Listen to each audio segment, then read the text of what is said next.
Shout out McDonald's. Hello, Internet, and welcome back to another episode of Shaggin Balls, a fun baseball discussion podcast between four guys, four boys, the lads, the gentlemen. It was a lot easier when you could say coworkers. Yeah, Subtweet. It's true. We have a lot to go over this episode, and there's a lot of excitement. I mean, we had that special episode in our last one where we talked about the season coming back for 2020, and a lot of us are still excited, and that's kind of like what the theme of this episode is going to be as well. But for those of you who do want to reach out to us, please do so at our Twitter, a baseball or Shaggin Balls PC on Twitter, and then you can email us at shagginballspodcast@gmail.com. And we'll always do the recordings live on Twitch, Shaggin Balls, and YouTube. We're on Shaggin Balls as well. And then, we're also on the old TikToker. What's the handle for that one? Shoot. Let me double check real quick. I'm pretty sure I just made it Shaggin Balls. Okay. I can verify real quick. We can hear the raging from J. Rob's roommates, which we love having. You can go check out their Twitches in the COD directory. Actually, they don't stream. They should, but they don't. Anyways. So just Shaggin Balls or Shaggin Balls Podcast. All right, yeah. Either one of those will work. If you want to see these short clips, we had some great moments in our pre-show on Twitch. For those of you that missed out. But we're going to do some housekeeping. We're going to get to all of the tweets and questions that you guys have asked and reached out to us through email. We actually got our first email ever. And Casey, why don't you tell us all about it? So, since our lovely fan base is a little scared to talk to me on our email, which I get it, I'm an intimidating guy. Pete decided to test me out, and I kind of just stopped checking it because we didn't get any emails for about 8 episodes. So Pete sent me an email saying, I forget what he even said, but I replied back to eat shit, Pete. So definitely reach out to our email. It'll be great experience for you, just like it was for me. Got ignored for multiple days and told and cussed out. So definitely reach out through email. I won't do that to you people, only Pete, because Pete's a Yankee fan. I won't do that to you guys, though, I promise. But we can guarantee that if you're the first, you'll be the first one, or the second one that we'll discuss on the podcast. So I will personally give you a shout out on our Twitter and our show if you email us. That's not one of our co-hosts. Oh, there you go. There's a guaranteed Casey promise. But just a little bit of an update on what to expect going forward with this podcast. In our previous episodes, we've kind of come up with some fun topics to discuss, which I think will continue on potentially in the off season. But now that we're going to have some baseball, actually, some meaningful games and some stuff happening on the field, we're going to start forming a lot of the content that we're giving you guys around things that are happening or that are going to happen or happens in the past that is revolving around the game. We want to make the game more exciting to watch, for you to take part in, and for us to have a little bit of fun competition as well. So we're going to come up with fun little competitive games. First thing that we're going to do is going to be in this episode. We're going to go over the betting. We're going to go over the betting lines for the national. Spider dude, freaking A. No, get out of here. Yes, let's go. Best organization in baseball history finally being represented. Somebody's gonna fall off. We love that. Keep it there. Keep it there.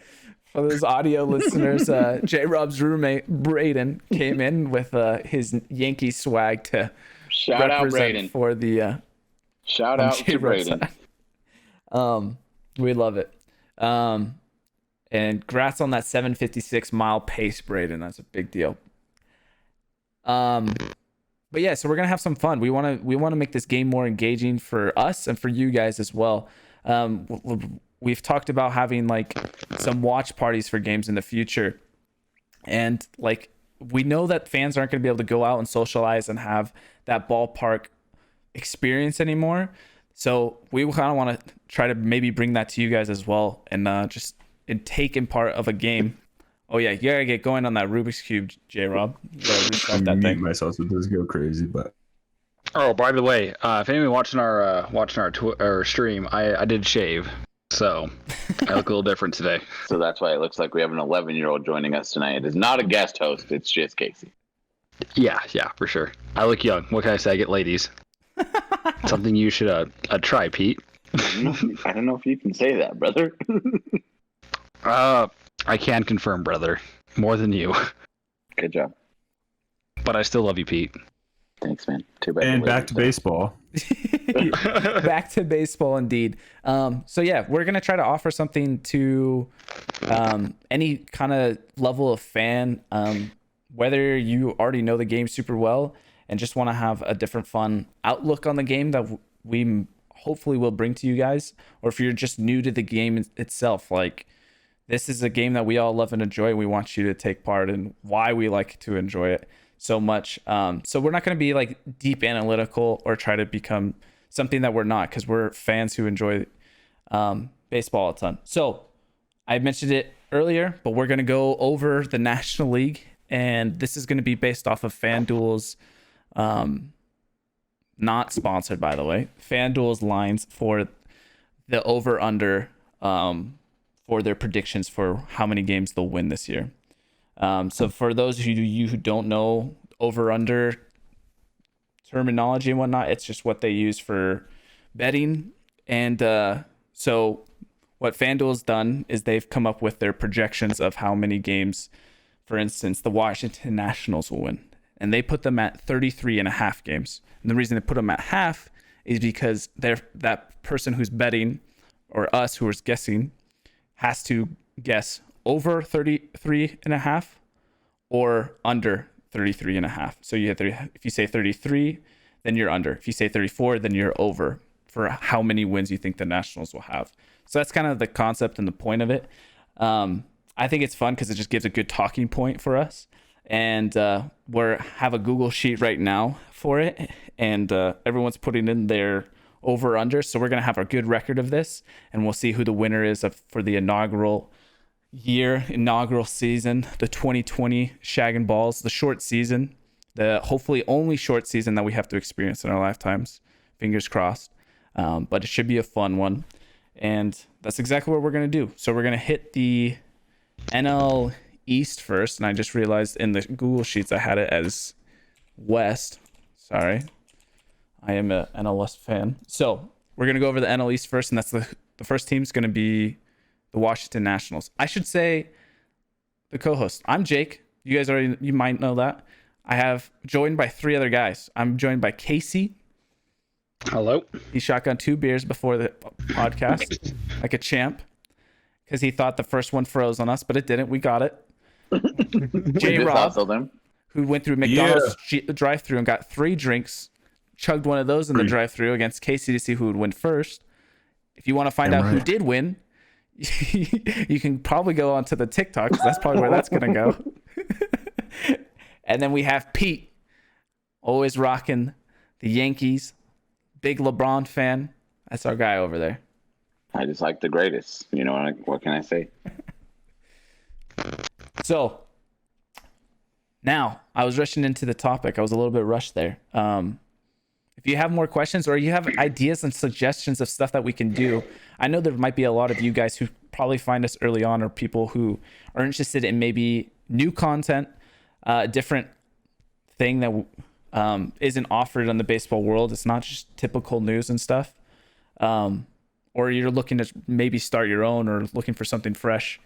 We're fortunate enough to have 4 of us that get together every week to be able to talk and discuss things. So send us some suggestions if you have something, and we'll more than probably likely do that, because we want to mix it up, keep things fresh for everybody and ourselves. But for this week, we're going to talk about the National League and where we have everybody finishing. Now, my rant is over. Washington Nationals, 33 and a half wins. Casey, what do you got? Over or under? Under. J-Rob. I'll go ahead. I have them as over. Pete's got over. I have them as over as well. J-Rob's I have the chewing. Nationals under. Okay.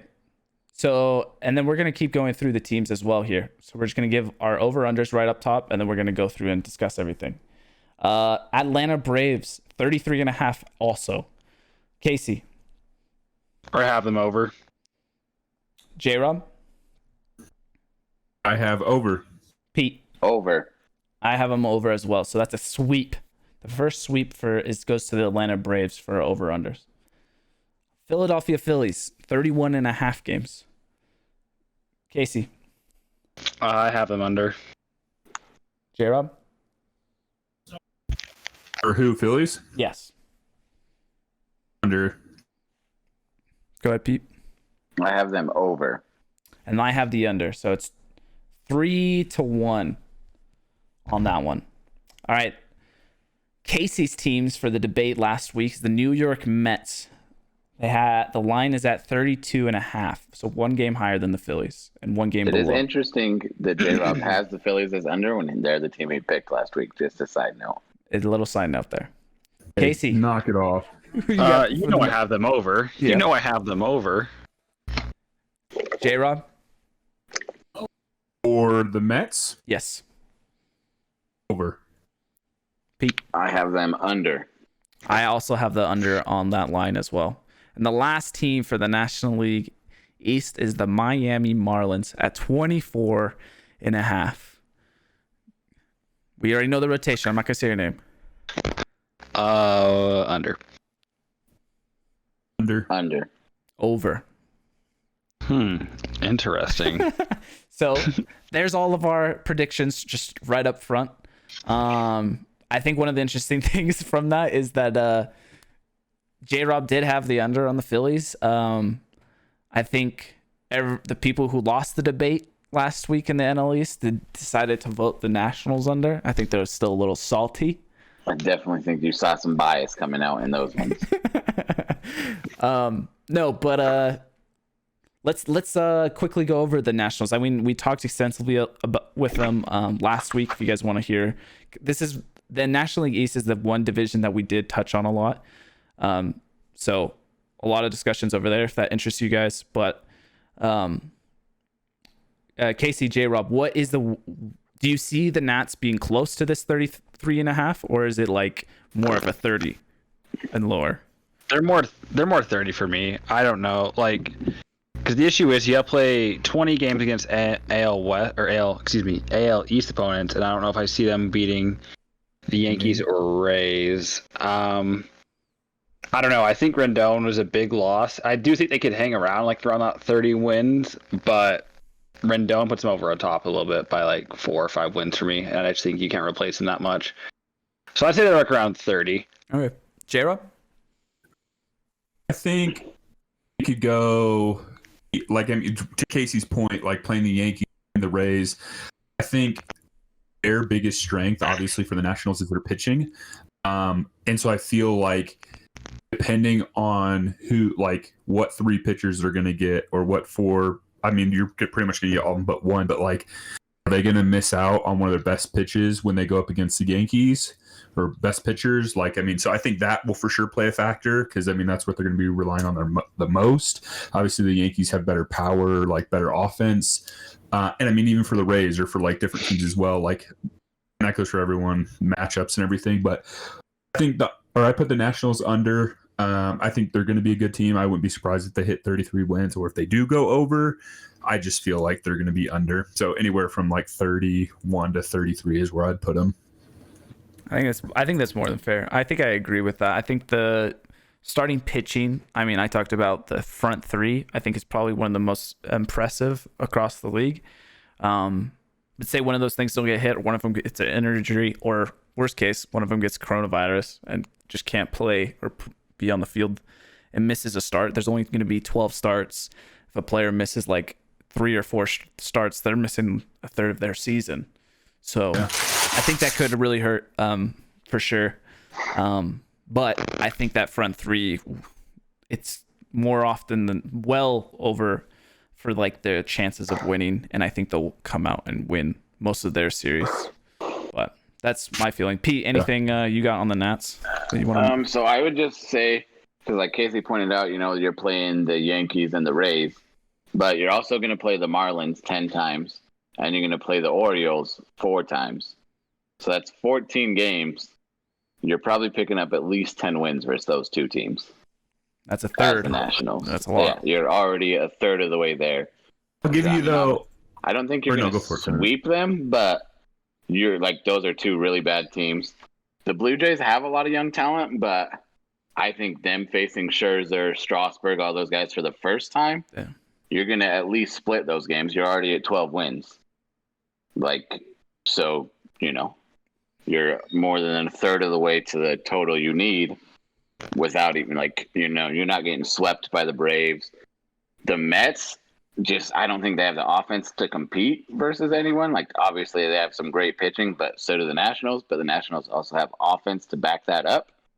So you're going to win the majority of your games there. So I just think, because I have 3 teams in this division over their wins, because they have, the Yankees, the Rays, really, really good teams in this division. They also have teams that you can definitely take advantage of and build up wins. And then I think too, if the Blue Jays, try to bail midseason, get some extra pieces and to really compete next year with their young core, there's things like that that can lead to wins too. And then just their pitching is so dominant, and I would say the odds of them getting hurt are less this year because it's a shorter season. It's not going to be as much stress on the arms, all those things that can lead to injuries for pitchers. I think this is going to be a lot healthier year for pitchers than we normally get. So that's why I would say the Nationals they showed how dominant their pitching is last year. They also we didn't mention this, I don't think, that Zimmerman opted out of the season. He did. So they've lost Rendon and they've lost Zimmerman, but I still think offensively they have enough to compete. And then with their dominant pitching, I kind of think they're going to win the division this year. Okay.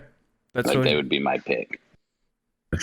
So quick on that, Pete. I think the Marlins are going to be better this year. I think they're finish less than last, or more than last place, or do they finish 4th or better? No, I think they still are in last place this year in the East, but I think they're going to be better than what people think. I did put them for under, and we'll get to that, or we already got to that, but I don't know. I feel go for it. Who have the Marlins added that's going to bolster their roster and make them better? They added VR, and they added Corey Dickerson, and they added I forget the other guy. They also added another good piece, but so those are pieces, but those aren't. No. Yeah, I'll talk to why I think the Marlins have a chance of hitting the over here, because this is kind of fits more of my style, and it's a lot of hopeful thinking for sure. The chances I agree are low, but I wanted to have some fun and go the over, because I was reviewing their roster and their 60-man list that they submitted, and a lot of it I enjoyed. Because they shored up stuff like adding VR, who was a 4-WAR player last year, and Corey Dickerson, who was a plus bat to the lineup, and they have Brian Anderson, who was a 3-WAR player, and they've had so there's a few of those guys around. I think Jorge Alfaro will take a step forward, but that's also the case for a lot of the other people. What I like is that they have 4 young pitchers who all got their first taste in the major leagues, and now it's up to them to take another step forward, next step, and be productive. But they've shown the ability to do well. Sandy Alcantara is a good example. He put together a good first half and was able to get the All-Star nomination. Caleb Smith has a really high strikeouts per 9. It's over 10. And then there's Jordan Yamamoto, who's put together some nice starts. I think Pablo Lopez is another pitcher who's shown some nice things. But I also really like what their bullpen has. They have some great arms down there that can really throw the ball hard and really well. And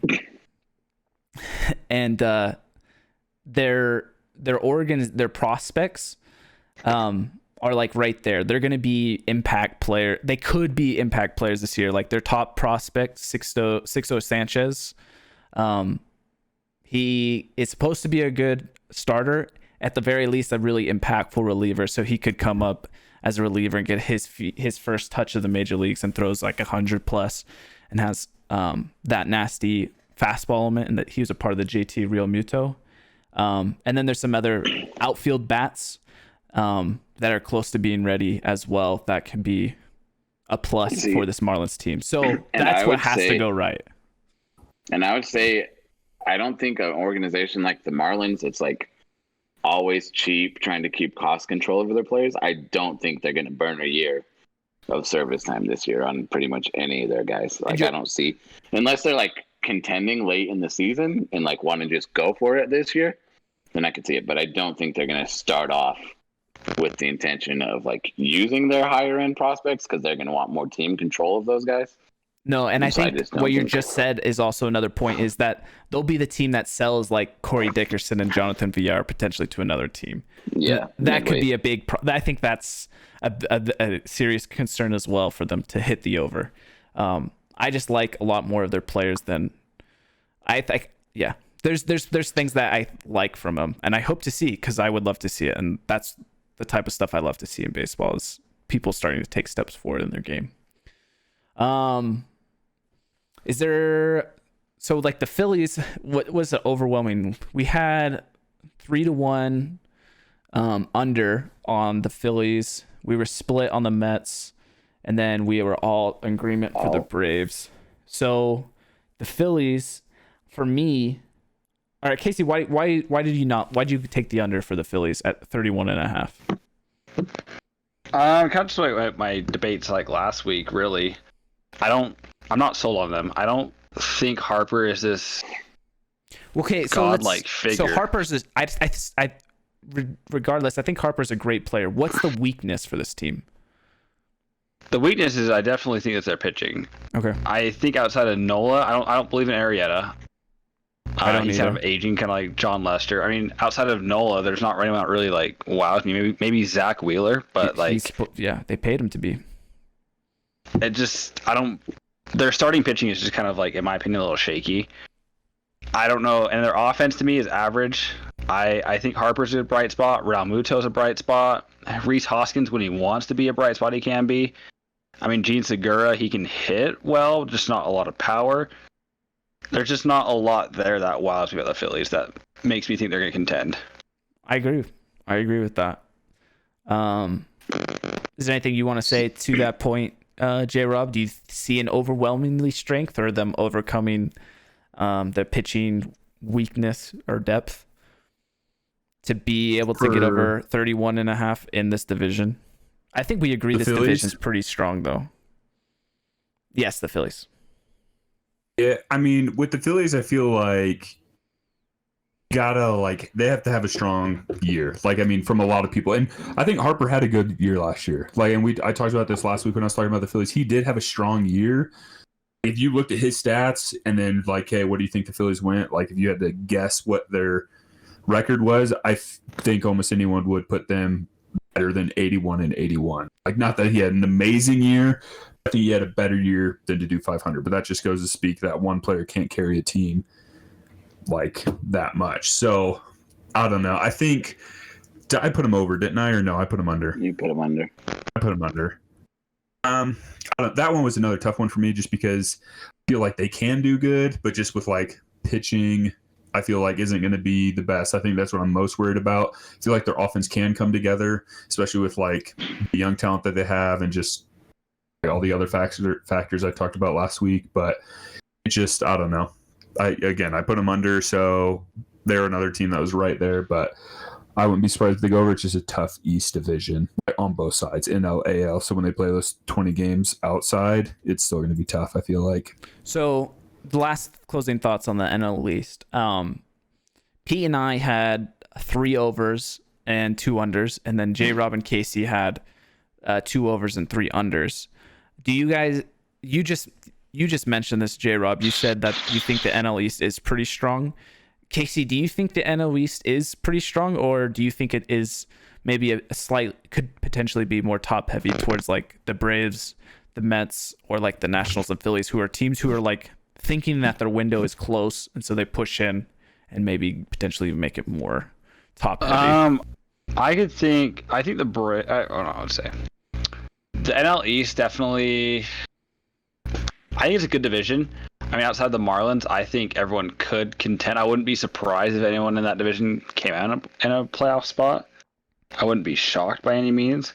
I'd be shocked. I don't think they're the premier division by any means, but I think they're a good division. I could see 4 teams making the playoffs. All right. One of the 4 teams making the playoffs. Let's have some fun. Let's quickly go pitcher you're looking forward to watch from this division, and player you're looking forward to watch. I know it's quick. I'll go first. For me, I'm excited to see Soto for player wise, and then pitcher wise, I think it's probably still DeGrom. Otherwise, I'm interested to see how Caleb Smith's season will go, if his stuff translates to a really good year or not from the Marlins. Pete, what about you? Pitcher, I would go DeGrom.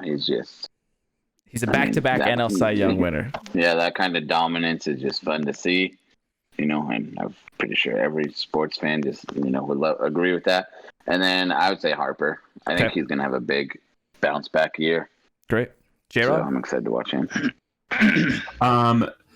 Player, I am as well going to say Harper. I feel like not just for like excited to watch him, but I'm interested to watch him. And just expanding on that real quick, just like I want to see how he comes back, like after having the year he did last year and how like the letdown of what the team did overall. I want to see what his reaction is, especially in this shortened season, and to see if he can kind of lead the team.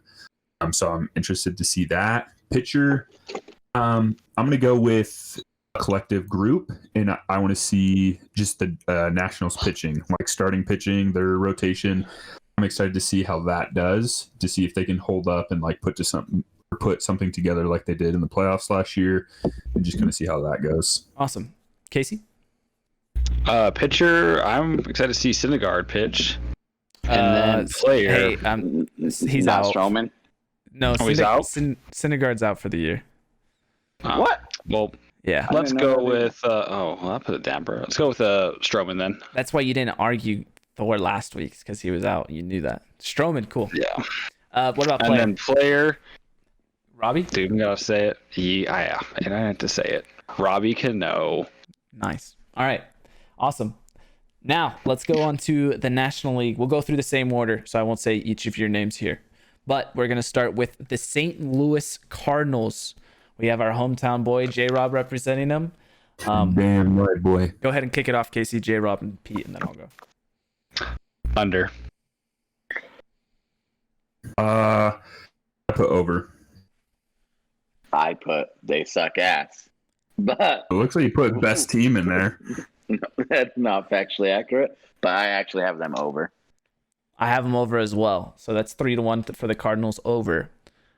Milwaukee Brewers, they are at 30.5, so right on the 500 line. Casey?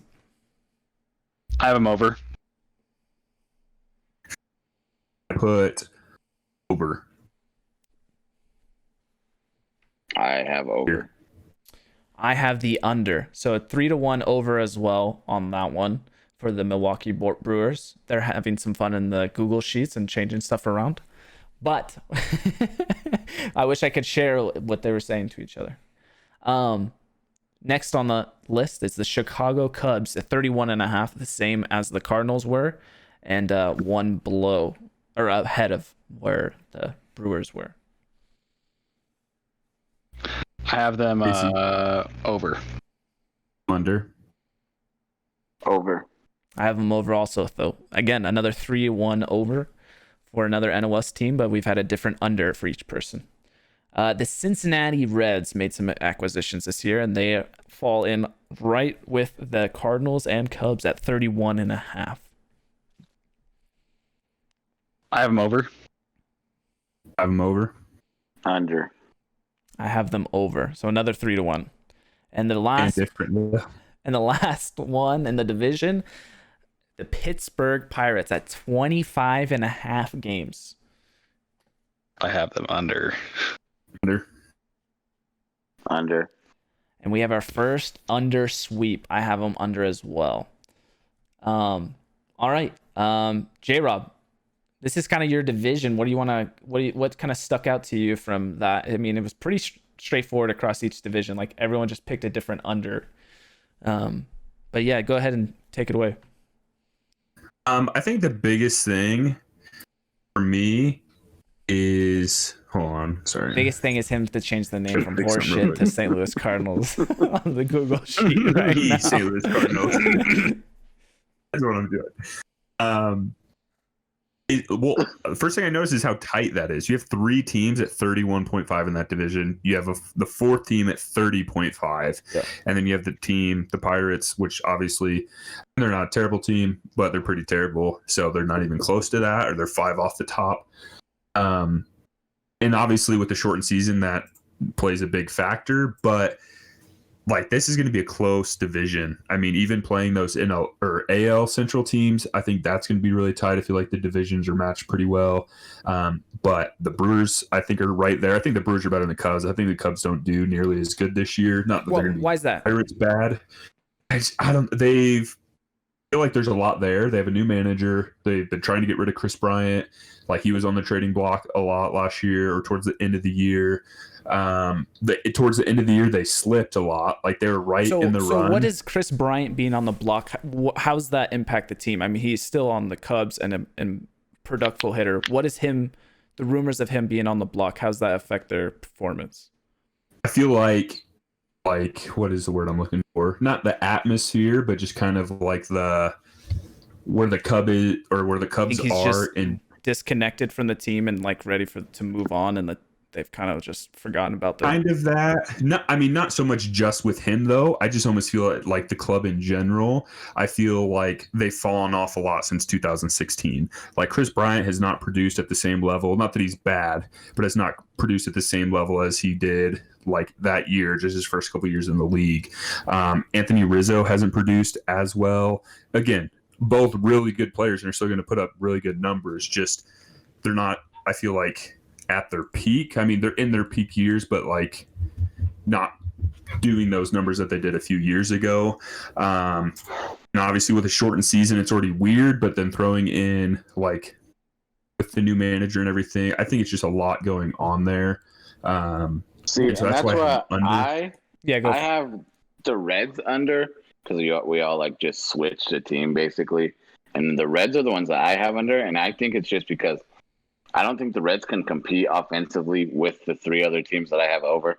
Obviously, we all put the Pirates under. Interesting. But like the Reds, they have Votto, who is a really, really good hitter, obviously, but like he's older, and I feel like hitting is going to be kind of contagious this year, especially like with the shortened season format. So, like, I have the Phillies over because I think Bryce Harper can get hot at the beginning of the season, and then that's like, you get a hitter hot, the lineup gets hot, and just can carry you.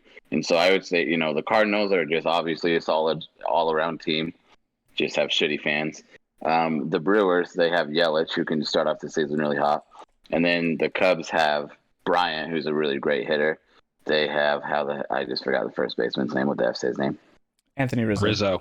Rizzo, yeah. So, like, I think they all have a higher potential offense than the Reds have. So that's why the Reds are my team that's under, because I just don't think, like, their pitching is interesting and they can have really good pitching, I could see, but I don't think their offense will be there. And then I think so. What is it from the offense that you don't like? The reason I asked the question is because I feel like they might be the strongest offense in that division, because I think they were a pretty good offense. I don't think they were great last year. That was their weakness last year, actually, was the offense. Their pitching was actually good, but I think they've made acquisitions to help that offense. You still have Eugenio Suarez, who hit over 49 home runs last year. They added Mike Moustakas. They added Nick Castellanos. They added Shogo. I don't know how to pronounce his last name. A Japanese player who gets on base really well to play center field for them. Nick Senzel's going to have another year. No, I think that's second baseman's going to be Mike Moustakas still, I think. Yeah. And then they still have Jesse Winker, who hits. He's grades out well on like the Statcast side of stuff. Hits the ball really hard. And then you had Aquino who busted out, hit 14 home runs in a month. So I'm just curious, what from that offense you don't think is? I think the Cubs is probably the second best offense in that division. I just think they bolstered So you think enough. it goes Reds, Cubs in that division offensively? Yeah, That's what, like, yeah. 'cause I think would you say named- that. Okay. And see, like, Aquino's not even listed as a starter anywhere on their roster. Yeah, no, I don't so, know like, if he is a starter, but they he's have not a because starter they on their, have like, they depth have chart better right now. players than that. Yeah. And that's what, like, I mean, they got Salt, but like I said, I think Votto's getting older. Moustakas is an older hitter at this point. Like, I mean, they're not super old, but they're older. Who's better, Moustakas that's or what- Rizzo? I would say Rizzo. Okay. Yeah. Okay. And you can probably find stats that prove me wrong. No, but just no, going just off feel without, probably like, I think the stats actually probably looking point to into the Rizzo. numbers? I just Yeah. don't think he's that far behind, and they added that, and they I don't also think he's that far behind either. But, like, I think Chris Bryant's the best offensive player in that okay. I between think those two teams. And then I would say Rizzo. I actually think we're not mentioning Him the and best Votto. player out of both of those teams, which is Javi Baez. Totally space Javi Baez. Yeah. Who, I could absolutely see being an NL MVP candidate. Like, so exactly. I think I totally forgot about Baez too. Yeah. So that's why I think the Cubs just have better offense. And that's why I think we'll be the separator between those two teams. Just like last year, they didn't have a good enough offense. And, like, they added some pieces, but I don't think their pieces like to push your team over the top. I like that. I think the Cubs probably do have a better offense. Now, more I'm thinking about cast. You have Wilson Contreras behind the plate. You still have Schwarber, who's a good bat. Almore and I think Hayward Schwarber will do really good as DH. Yeah, he could be. That's true. He gets to just DH. He actually grades out as an average defender too. Still, like, he wasn't in the beginning, but he's increased his game better now to reach that point, which is impressive. Casey, what are your feelings on some of the NL Central stuff? Oh, wait, one more thing. I think adding David Ross as their manager, obviously they lost a really good manager who's proven it multiple stops. But, like, David Ross, was on their championship winning team. And so I think just, like, he can be a very inspirational, like, motivator to kind of, like, get those guys back into that mindset where they were at when they won the World Series. That's just another point I had. Sorry. Go ahead, Casey. I think it's a weird division because, like, there's so many good teams out there. I think every team could win, like, their division and make a decent run in the playoffs besides the Pirates, obviously. And even then, the Pirates could play, like, spoiler. They have not a terrible team. I think it's better than the Marlins team. But for me, it's like this is going to come down to who's hot at the right time. It's kind of like how the Nationals were last year. Like, if the Cubs are hot at the right time, they'll be hard to catch. If the Cardinals are hot at the right time, they'll be hard to catch. If the Reds are hot, they'll be hard. Same with the Brewers. Like, there's just so many pieces in this division that I think kind of beat up on each other.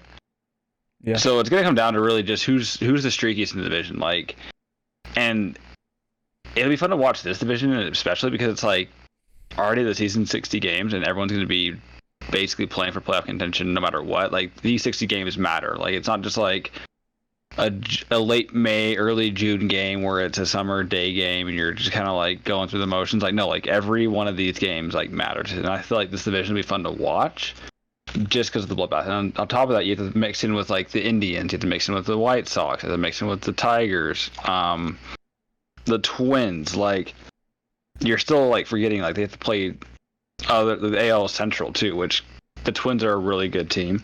The White Sox got really good over the offseason. The Indians can prove, like, they've been to the World Series in the past 5 years. Yeah. So it's like, so it's not a bad team.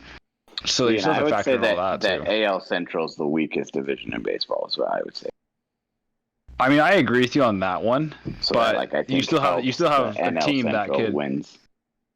You have the Twins that could just hit like 400 home runs or something like that last year. Like, they hit the most in baseball. Absolutely. But we're only talking about So 4 it's like you games have- from the Twins versus like the 8 from the Tigers and Royals. That Yeah. makes that division weak. I And think. White Sox, which I think the White Sox will be better, but I still don't think they're going to be good. Fair. And see, I think the White Sox will be sneaky good. I think and this is kind of just like me being a little more biased because I kind of like I still kind of 'Cause follow Tim the White Anderson? Sox. Well, Tim, yeah, It's Tim all Anderson. hey, that's fair, man. That's your opinion, man. Tim Anderson, I think, is one of the better shortstops in baseball. I mean, I think he's better than any shortstop besides Javi Baez in that division in the NL Central. I mean, he won the batting title last year. I don't think his offense numbers are bad. He was pretty solid defensively. All right. I think we understand you like Timmy. This is not a AL Central discussion, though. I'm gonna stop you. I'm gonna stop you before you go down. I dedicated a whole thumbnable to Tim Anderson for you. I'm gonna say no. You're done on your Tim Anderson. You're done. You're done. Tim, I think you're probably right. Tim Anderson is probably the second best shortstop. All right, we agree with you. You don't need to go through your Tim Anderson spiel. All right, we'll save that one. We'll save it. All I gotta say is the Cardinals have the under because I just want to piss off J-Rob. Okay. Yeah. No. Well, a thought for you, Pete, real quick. Yeah. I don't think David Ross does as good as people think he will. I honestly think that's kind of a letdown. Maybe not specifically. I disagree. This year. I think Joe Madden was overrated. I like David Ross. I love it. I did not like Joe Madden. Like, Joe Madden's obviously a good manager. Obviously, he got him their first World Series win, but like, almost obviously lost did the it. same thing. I think teams give like up what? on I mean, him, he just and so that's why the new voice will be really helpful for the Cubs. Tim Because Anderson. like the Rays, when he was first there, did really, really good the first couple of years.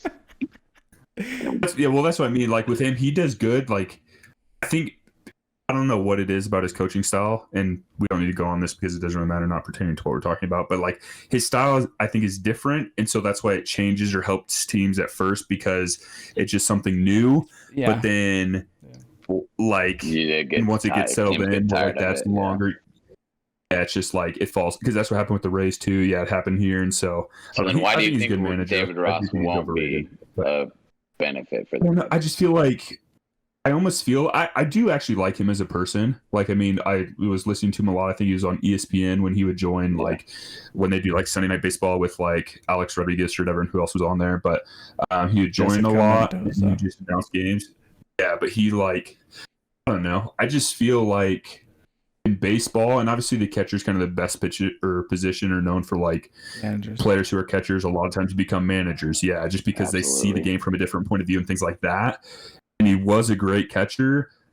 I just don't, with his like his personality alone, I almost feel like he's almost going to be too much of like a bro. And obviously I could be completely wrong, but just I don't know if what his managing style is got to be. And he played with a lot of those players literally just a couple of years ago, and then now he has to like be the leader of that team. And obviously you're not like a coach for a little league team, but. I don't really want to dive too much into this, but just as a comparison, I think a really pretty decent comparison is Aaron Boone. How you feel about Aaron Boone? Like, because he came in from Joe Girardi, who was a proven manager, but it was a fresh voice. And I think the biggest thing for managers is how they control the clubhouse. I don't know if having a bro manager is a bad thing. If you feel like a player can come to you at any point in time, that's my number one concern as a fan. I would say that's good, especially in the Cubs. Like you have Theo Epstein, who is obviously like really good at managing baseball teams. You know, broke two curses with one complete shit organization and then the Cubs. But also so like obviously shit organization. Obviously, so you still have that like baseball knowledge and like the stats and all that he's bringing. So even if David Ross isn't as strong as that, even though like I think obviously, you know, he's a major league catcher for years and years, like he obviously understands baseball as well. But like, so, and by that's what Madden wasn't bringing is that like camaraderie and that like team spirit together to like motivate and bring the team together, which I think will be great asset for the Cubs to have. And like my comparison, like, I thought I'd just go and then going with hometown what I know, and it's a little bit different because, or where I'm going with this, Mike Matheny though, like also another great catcher. But he did not do well in St. Louis. I mean, his first year they made the playoffs, and then I think he managed for 4 or 5 years. Yeah, it didn't end well. I think he made it playoffs first 2 years, and then he missed the playoffs the last 3 years in a row. And a lot of people would say just the reason they made the playoffs the first 2 years is just because that was still pretty much left over from Tony La Russa. And then like the last 3 years from what you saw were like his actual like coaching and like bringing up through the system, things like that. And maybe that's why I think the same way with David Ross. It's just because that's the personal experience or like what I watched for like 5 years. And obviously every manager is different, and I feel like Mike Matheny and David Ross are a lot different as well. But I don't know. That's just what I think of. That's fair. That's another good example as well to bring up, I think, with that personal experience.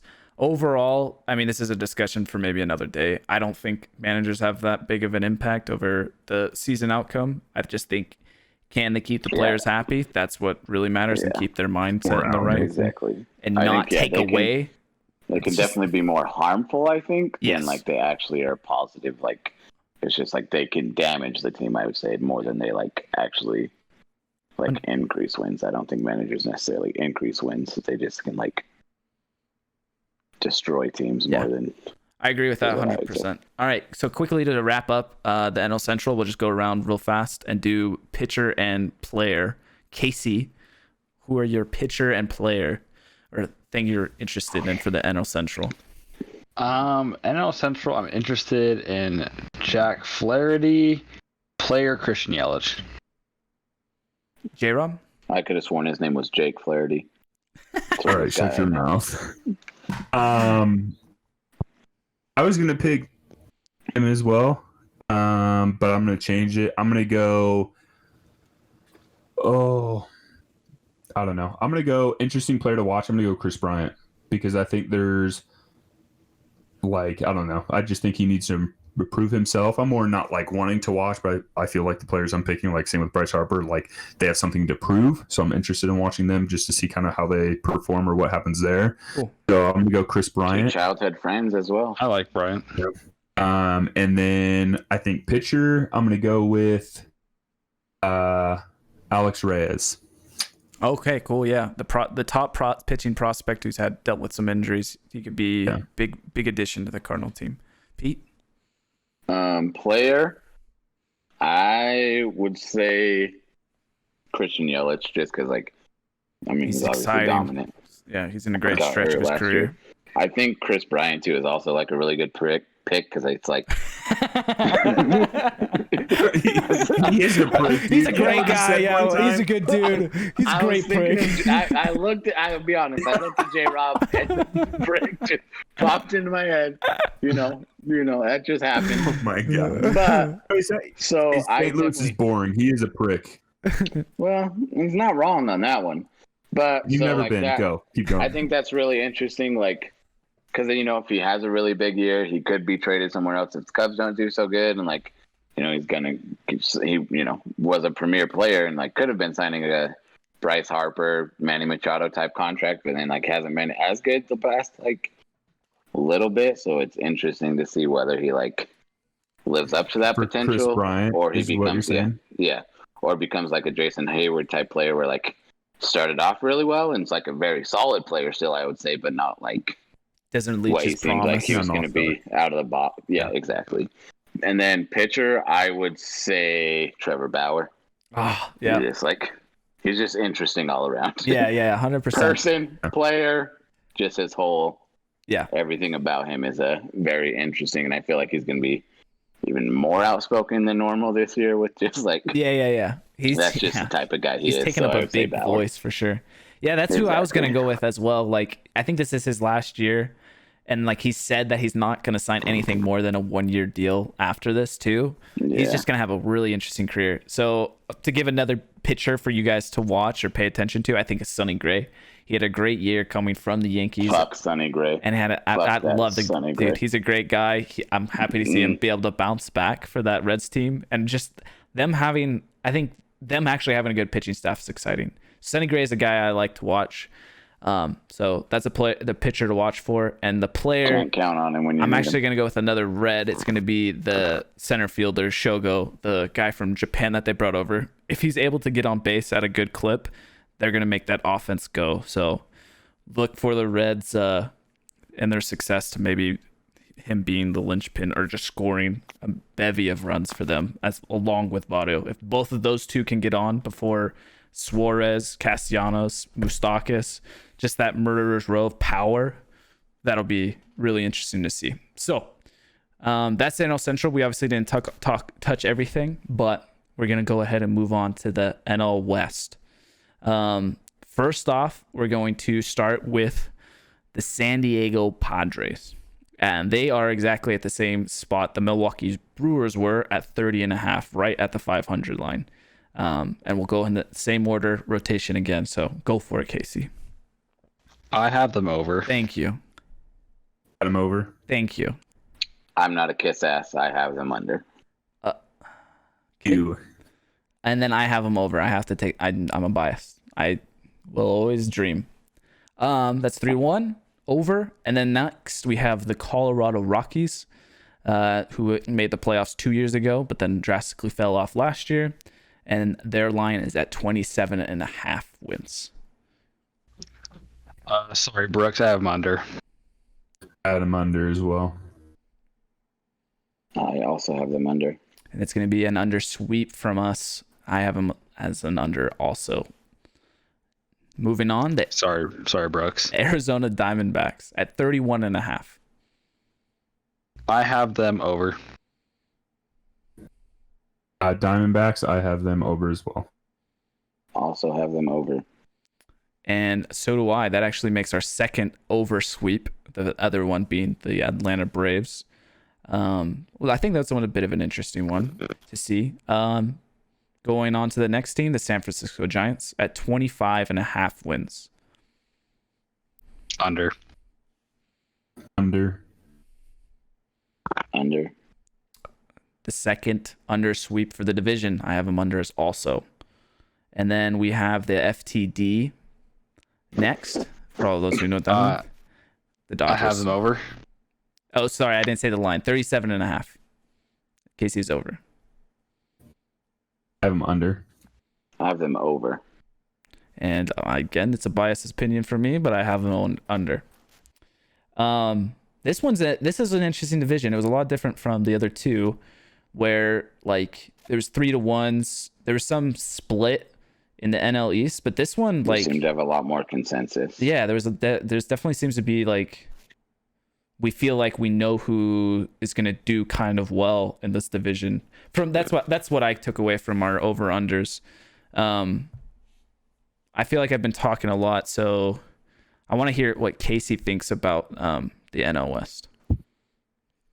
I think it's Or maybe some players, tough. something from the NL West. You don't have to talk about the division itself. You can talk about whatever you want. I think the Dodgers are gonna win it. I just think they're the best team in that division. I think they're one of the best teams in baseball. I think Bellinger's the real deal. I like Walker Buehler. Kershaw's still relevant. Like they're just really deep in their depth as well. I do like the Padres though. I like Tatis a lot. I think he's a super fun player to watch. I like Machado a lot. I'm not the biggest believer of Hosmer, but I think he could at least a believer of play. Hosmer. He could play a role at some point. I mean, he could do something. That's not what you want from that freaking 8-year, $100+ million contract, man. Oh, he's so bad. But Paddock is pretty dope. I like Paddock a lot. I think the Padres are an exciting team to watch, and like I think the new like brown or not new, but like going back to like the brown and gold, I think will kind of like add a little more flair and like an identity to the Padres that they kind of want to showcase. I don't think that impacts wins or anything. Hey, at he's all. talking about the They're NL West, cool. man. They're cool. I just don't think that has anything to do with. I mean, you never know. Like it's like change of scenery. Like I mean, I use the King Felix example. Like he was in that Seattle career his whole entire But that's career. switching actual teams, not. But it could be superstitious. It could be literally a superstition. Here's a great example: the Tampa Bay Devil Rays. They drop the devil and they go to the World Series, baby.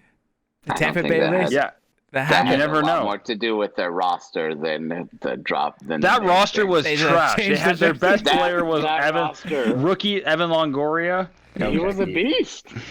He just kicked your Yankees' ass to go to the World Series. So I mean, I'm aware. We had a good team, and he was a beast. the Diamondbacks are a weird one because the Diamondbacks, like, I don't think people really realize how good they can be.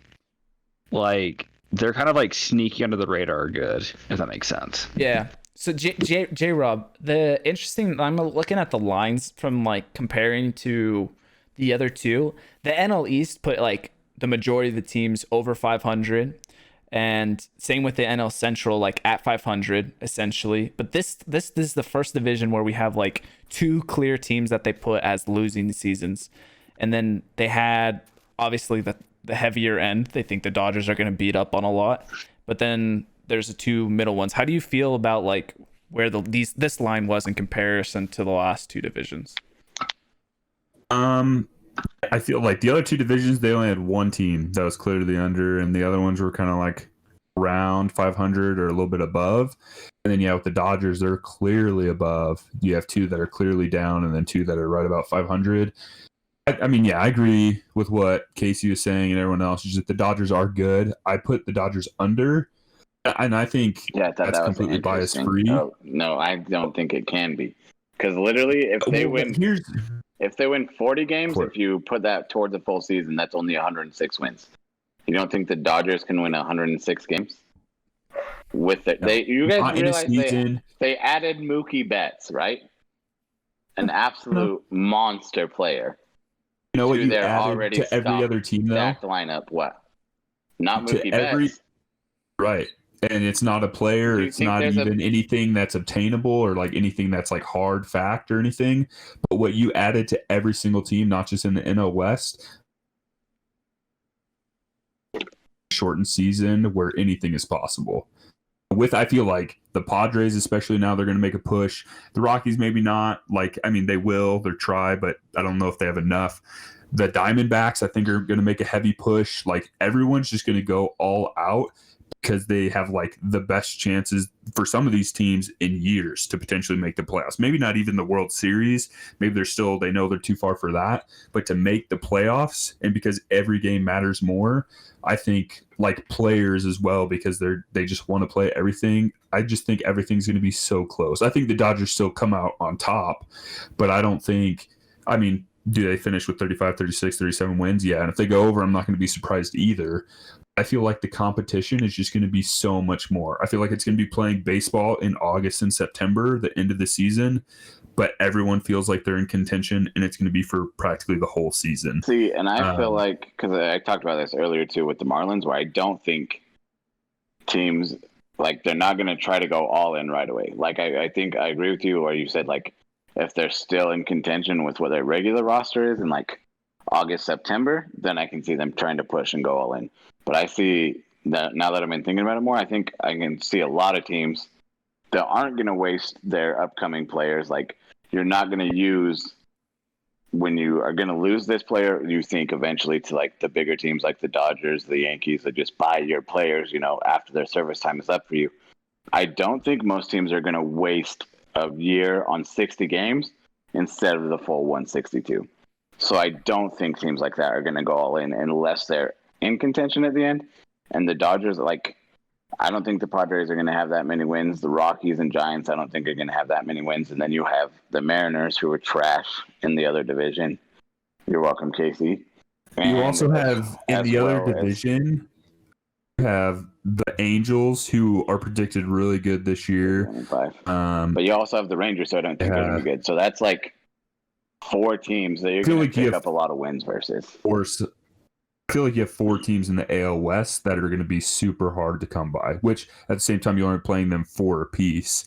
See, and I don't think be surprised if they split with the Angels, split with the A's. I think the Rangers are good enough they could split and then split with the Astros. Mariners take one. If that's best case scenario for all those teams, I would worst say case the for Dodgers the are better than all of those teams, though. So I think they would go. I think they'd go 3-1 versus 2 of those, and maybe 2-2 versus another one. And obviously, also that depends, like pitcher matchups and all this stuff. But don't sleep on the M's. Sleep. You wouldn't be surprised. The M's have been slept on. They're constantly getting hit. People are constantly hitting snooze for the M's. But that's not an M's discussion. Stop trying to pull yourself to Tim Anderson and the M's all the time. I just think like Mookie Betts is being underrated right now. And like I'm not, obviously not even a Mookie Betts fan, but like facing him for the past few, like I'm very excited to not face him this year. He's a like I'll just put it that way. As a Yankee, exactly. Like, okay, Casey, stop showing us Cincinnati Reds legend Ken Griffey Jr. Chicago White Sox legend Ken Griffey Jr. Y'all just hate on the M's. Just to bring it back a bit, I did like the points that Pete made about saying people aren't going to use service time for the prospects that aren't in it, and I totally agree with that. But the interesting part about so a lot of the lists have been submitted. Most of the teams have submitted their 60-man list that they can use. That's like the players that they can pull from for the season, and that's like they have to stay within that list. Most of the teams actually put like the prospects that are close to being ready for this year or for next on those lists. So yes, I don't think they'll use them, but those handful of teams that think they have a shot of doing it, I think will go towards using them. So I think there's both sides to it. Now the question is going to be how many teams think they have a chance are going to activate that person at that time to make a push for the playoffs. Like J-Rob, you said like teams are going to feel like they have the best chance to make the playoffs this year. Maybe not the World Series, but like I think I disagree with that rationale. I think if you get into the playoffs, it's like you just have a good as chance as anybody. You know that as a Cardinals fan. As a Cardinal fan, there's repeated wild card winners. Our most recent World Series champ was a wild card winner. It doesn't matter. Once you're in there, like anyone's got a chance, unless you're the Twins playing the Yankees. And I also, the prospects got added, but like think about it. If you wait, just like see where you're at and don't use them right away, are you really gonna burn a whole year of service time for like 30 to 40 games? Like if you don't start with them right away because you're waiting to see if you're in contention, like I can see maybe one or two teams. That's it, just one or two. Yeah, like how many more teams do you think you're going to be within like 4 games though, Pete? See, I think there's a lot, but I think, and I even like as a fan, I don't really think I'd want to waste a year of like when I know I am only going to have this guy for 6 years or 7 years or whatever it is. Like to use him for 30 games and lose him like a year earlier to, my Yankees, obviously that'll benefit. And guess what? So I just think a lot of. Guess what? That's something to watch for everybody. See who does it. Definitely will be exciting. And like as a I don't think I have a lot of high prospects, and Yankees prospects never pan out anyways. So like I would be fine with everyone using them. Like it's more exciting for baseball fans in general. Yes. I just think front offices aren't going to be like wanting to do that. Okay. Like that's just what I predict will happen. A question for you: what's more valuable, playoff experience or regular season experience for a player? Playoff experience. So, that's I feel like an obvious answer, but the reason I just wanted you to say it because I feel like in going to this situation, obviously it's still not a playoff game, but like if a lot of these games are high intensity, feel a little bit more like a playoff game just because of the intensity and because they mean more because there's less games, maybe not right at the beginning, but obviously the closer and closer you get to the end of the year, but and teams are close, I think people use those prospects just because that's valuable, like quality time and quality games and everything that they're putting in or that these people are getting. Which I get that, but I would also even say like, because this year's playoff experience is going to be like no other. There's not going to be fans. There's not going to be that road environment where teams are screaming at you. Like, so I don't think this year's playoff experience will be as valuable for teams as it normally is. We're gonna have like I said, I would rather. I mean, Casey, how many teams do you think will like organizations that obviously aren't like the Dodgers, the Yankees, that just like it really doesn't matter to them because they know they can spend whatever money they want whenever they want? Teams like your Mariners or the Padres that like have a good chance of losing their prospects eventually. How many do you see going and burning a year of service time for their players? Well, the Mariners are already doing it. The Mariners they've invited their draft picks to the training camp. Like they want to get these guys going. So see, I don't think training camp, like you get them there to practice them and see and all this stuff, but I don't think. I think it shows us how aggressive. It just depends on how aggressive the team wants to be. Like, if the team feels like they have a Fernando Tatis in their organization and they feel like this is a good chance to use him and like make a push for it, like I don't see why you wouldn't. So like, I mean, for the Mariners, obviously the Mariners aren't gonna. We're not competing no matter what. Like, no matter we could have the next Tatis, but that's one player in our organization. But like players like, if Tatis were to break into the scene this year and the Padres were to be like, okay, yeah, like we have this dude who just could mash up, like light up our lineup. Like, why wouldn't you bring him up? I feel like if the Tatis effect happened this year, like the Padres would be almost like no doubters for the playoffs. Mackenzie So- Gore, Luis Patino. Yeah, I mean, it really just depends on how the team feels about the player. If they feel like they have their window of opportunity is decent right now, and they can make a push with, especially with players that they feel like they could win now with, I don't see an issue with losing that. I mean, yeah, it sucks that won't get a full season with them, but if you get a championship out of it, like what's it matter? That's just Yeah, what and you got to that's take with it. Especially coming off of this last World Series championship, they have a player that when he was younger, they could have pushed. They were close to contention, but they were thinking long term with obviously Steven Strasburg. And, it kind of paid off this year. So teams are going to have that in their mind, I think. Like, oh, they didn't burn out his arm early. And so now, he helped them through the playoffs. And so I can see that having an impact as well. Like, But also another team, like more long term. You're talking about this too, like a lot of it on the player, like a lot of it's like just on player loyalty too. Like I don't think you have to worry about it too much if your players are happy. If you're happy in the organization, like take Steven Strasburg for example, like we thought he would win his World Series with the Nationals. He did what he had to do with the Nationals. Like he's gonna go back home to San Diego. Like I thought he was gonna be a Padre. Like I 100% thought he was gonna be a Padre, and signs that deal with the Nationals. It's because it's like. They like the organization. They like what you're doing with the team. They like the direction. Even if you may not be winning this year or whatnot, like you can keep players that way because not every player is about the money, especially as like a player that. I mean, but there's also small market teams that are never going to offer what other teams are going to offer to keep their players around. I mean, yeah. I mean, I guess that's a case for the Nationals. They lost Rendon, but I mean, it's also kind of the beauty of the sport too. Is like. You're telling me that when Jeter retired, the world was like, oh shit, like we think he will never win again. But then here comes Gleyber Torres. Like there's always players, and same with like I was trying to think of who's a good example. It's like the Braves, like they lost Chipper Jones, and everyone's like, oh, they have nothing now. Andre Jones is gone.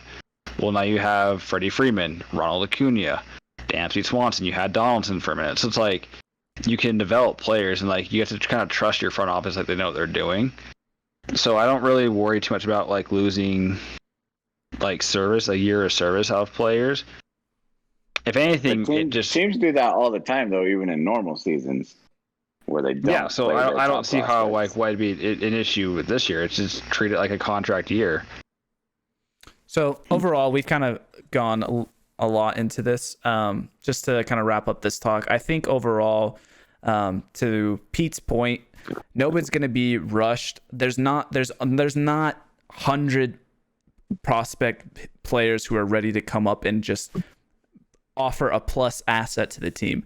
The players who are going to get a chance at it are the people who have, maybe it's out of need, but maybe it's somebody who's really pushing it and is like an actual legit prospect, like a Vladimir Guerrero Jr., like a Eloy Jimenez. Those are the players. Pete Alonso. There's maybe like 5 to 8 batters that will have an impact as a position player. I think pitching side is the more interesting thing. I think there's potential for a handful of starters, but there's a lot of people who are starters that are being tried out as starters that could potentially then be like, hey, you know what? We need that extra weapon in the bullpen. We need you to come throw in the bullpen for 30 innings for us this year.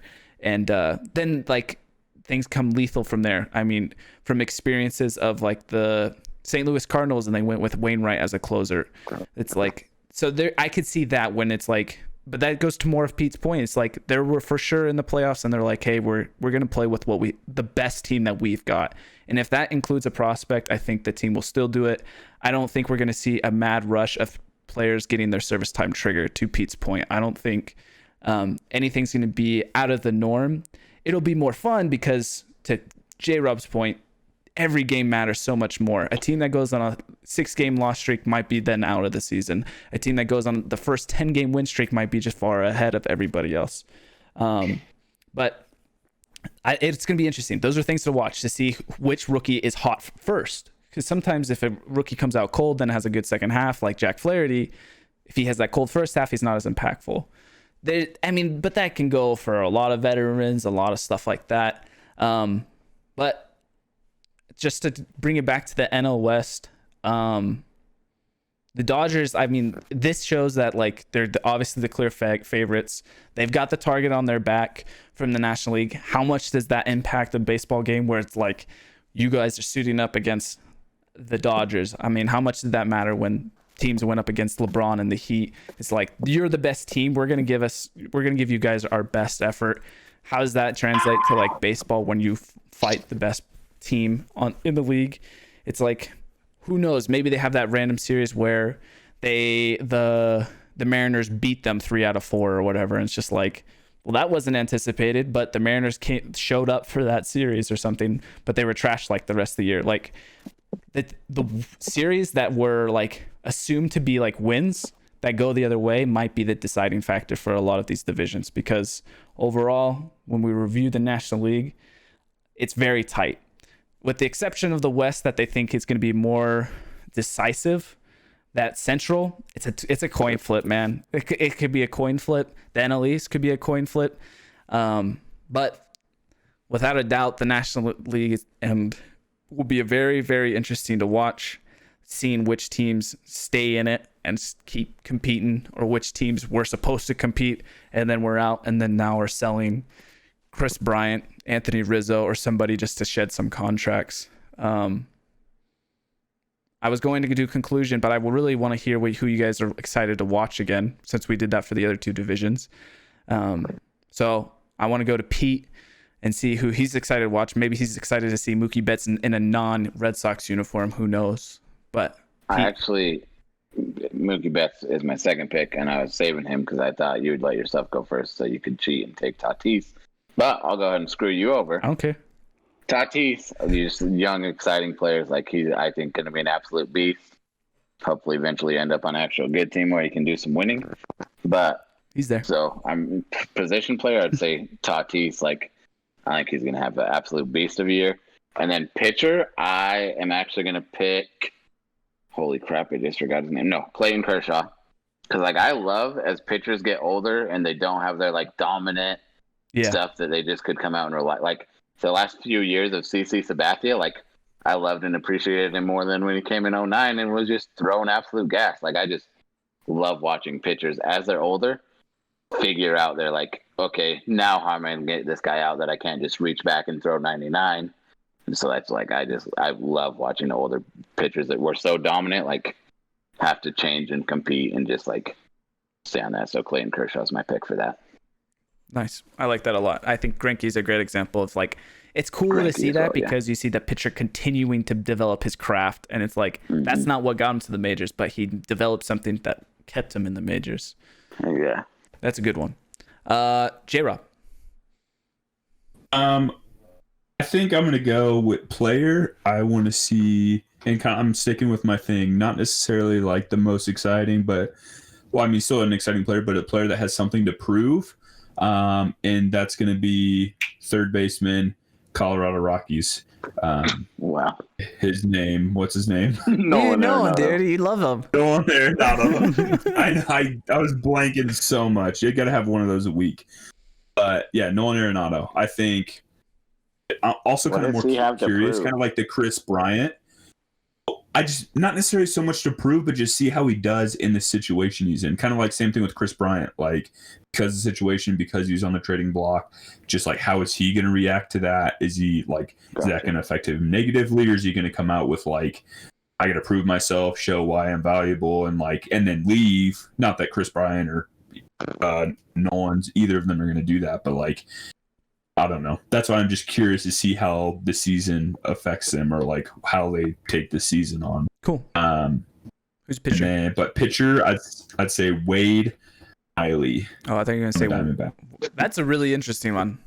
Wow. How come? Yeah. I'm really curious on that one. For him, I just think it kind of with the team aspect. I just feel like I just want to see what he brings to the table, or just like with the Diamondbacks have a 31.5. Not that that's amazing, but that's the second best in that division in the NL West. And so I'm just curious to see what they do with or how that team does, and I just feel because he's their number one, isn't he? No, The Diamondbacks' number one pitcher? no. No. Madison Bumgarner, No. Luke Weaver, Robbie Ray. He's like the fifth starter, Yeah. man. On the Diamondbacks? Wade Miley? He might not. He might you not know end who up Wade being in the Miley rotation, is? Yeah. No, I do. Wade Davis is more interesting than Wade Miley. Yeah, Bumgarner, I'm excited to see how he Yeah, dude, does. Wade Miley. I was like, what the hell? He's their number one. No. He hasn't been anybody's number one ever. Maybe he's like Little League All Star team, dude. True. I don't know why I blanked on Bumgarner. I'm still thinking he was with Bumgarner was the a Giants. person I was thinking too. Yeah. Yeah. He's a good one though. He's really interesting to watch. Bumgarner. Not he Miley. is. I was like, Skip whoa, that's All wild. right. Yeah. Casey. Well, since you guys stole my thunder, my picture was What, Miley? Madison Bumgarner. Oh. No, it was Bumgarner. I was like, hopefully no one talked about him. I was like, wait, Miley. Oh shit, here we go.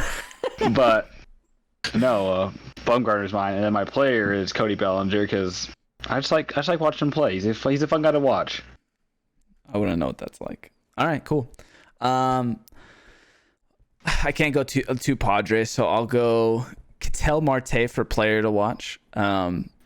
He put up like a 7 WAR season, was up there in the MVP discussions. Can he redo it? Can he show that he's like? This isn't like a proving season for a lot of people, but it'd be cool to see a strong follow up in a short campaign. So he's somebody I would like to watch, but I can't because he's blacked out in my market, so that sucks. Nice. But for everyone who can, watch him. And then pitcher is actually 2. It's Mackenzie Gore and Luis Patino, 2 very high impact arms at the top of the Padres system who could very well take over. Like, dude, I'm not gonna get into it. Those are the guys. If they come up, watch out. Okay, quickly. I think it's funny that last week we talked about the NL East, and then this week the NL in general, and we pretty much barely mentioned the Atlanta Braves, even though they're predicted with the Nationals to have the second most wins in all of the NL, just under the Dodgers.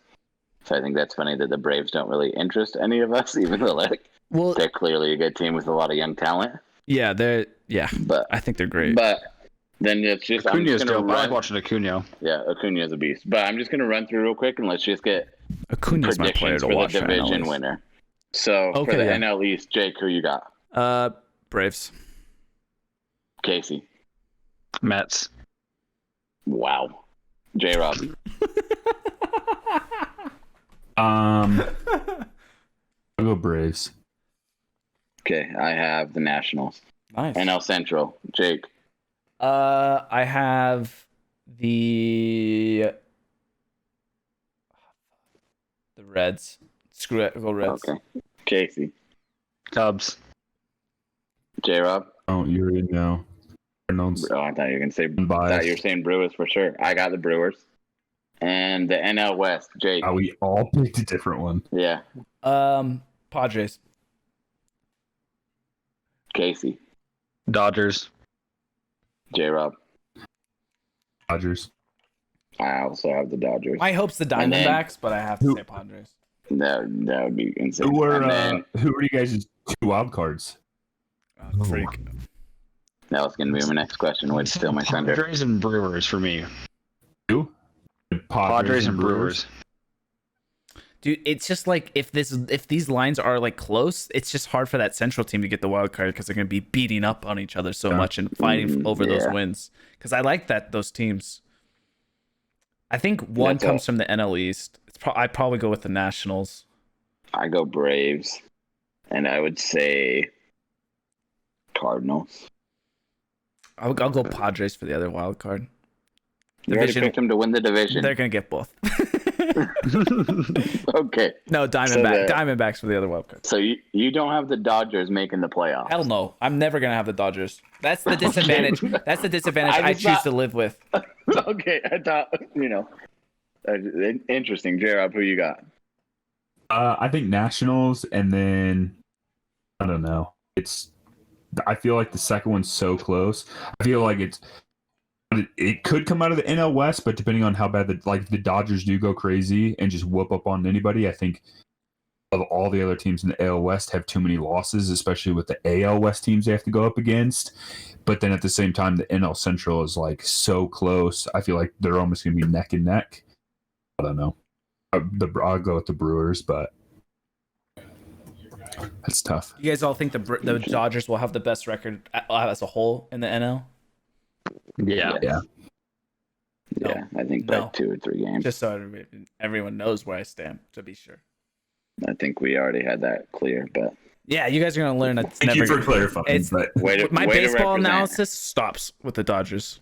That's when my fandom takes over. All right. I think we'll definitely have gone a little bit over on the desired time.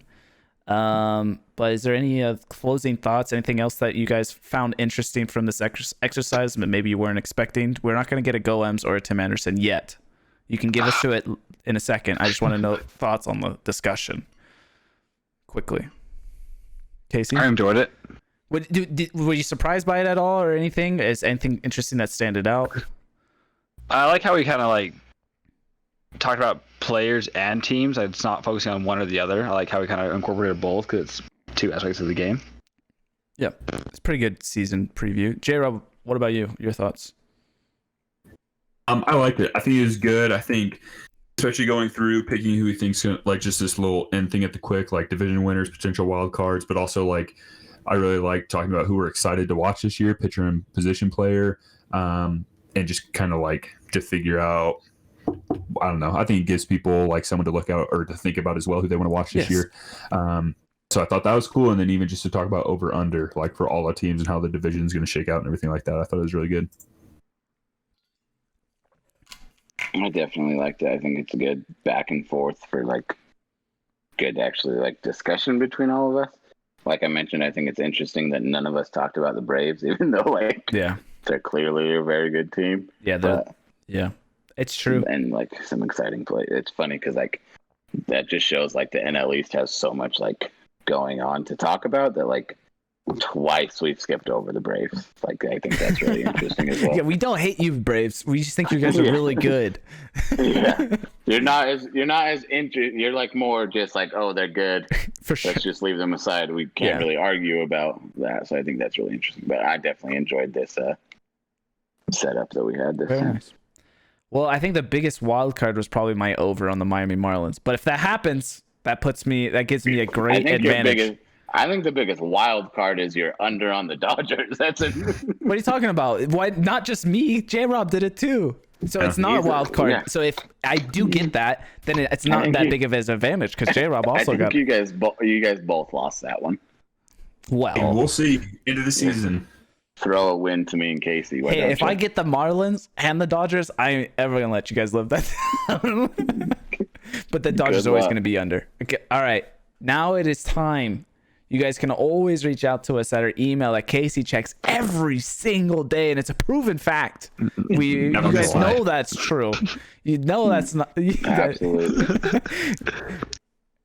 Twitter, the TikToker. We're gonna put some random stuff up on there. There we are. And then the Twitch, you can see us live, YouTube. Either way, reach out to us. Maybe put up another question for us to ask along with this over under. This was a really fun exercise for me. It's always something I've been wanting to do. I'm just stalling because Casey's waiting to give it to us. Go ahead, Casey. Tim Anderson, 2020 MVP. You heard it here first on Shaggin Balls and Go Ems. Pete, the Bronx Bomber. Let's go Yanks. We already have an injured player, even though we haven't had the season yet. Shout out Severino, somehow getting hurt without even playing baseball. But still, Title 28 coming your way, fall 2020. Go ahead, the man. If you guys ever want to challenge me to a drink off, ask Casey. I will pass. So, at me, brother. That's soda. We should try beer next time. And as always, have a good one, you guys, and goodbye, internet. I have to pee. I'm so bad. shocked you made it all the way through. I had to take a deuce. It came on me so Is that quick. I'm what like, you I cannot hold this. So I had to leave. I was like, oh, I can hold this. And then a minute later, it's like, nah, this is coming out right now. So Oh my gosh. quick pit stop.